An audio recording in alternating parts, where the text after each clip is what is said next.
দিনটা ছিল সোমবারের সকালবেলা। সকাল সকাল রেডি হয়ে চলে এসেছি স্টেশনে। এখন বাজে সকাল ৯টা। যাবো হচ্ছে একটু বাবার কাছে, মানে বুড়ো রাস্তায়।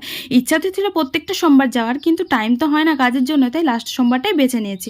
দ্বিতীয় সোমবারটা অবশ্য গেছিলাম ফ্যামিলির সাথে। আর বলতে বলতে দেখো চলে এসেছি পাটুলি স্টেশনে। আর পাটুলি স্টেশনে এসে একটা অটো ধরে নিলাম, আর অটো করে চলে আসলাম একবারে বাবার দরবারে। এসে পুজোটা কিনে নিলাম।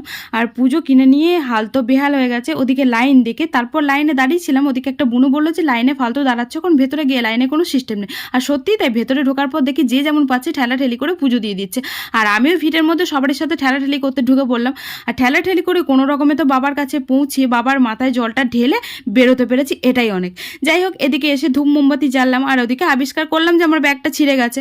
আর কি করব, ভিড়ের মধ্যে ব্যাগ ছিঁড়ে গেছে, কোনো কিছু করারও নেই। ওদিকে ঢিল বাঁধলাম, অনেক মনস্কামনা পূর্ণর জন্য বাঁধি আমি প্রত্যেকবারই। আর একটা করে মনস্কামনা পূর্ণ নিয়ে বাঁধি, মনস্কামনা পূর্ণ হয়েও যায়।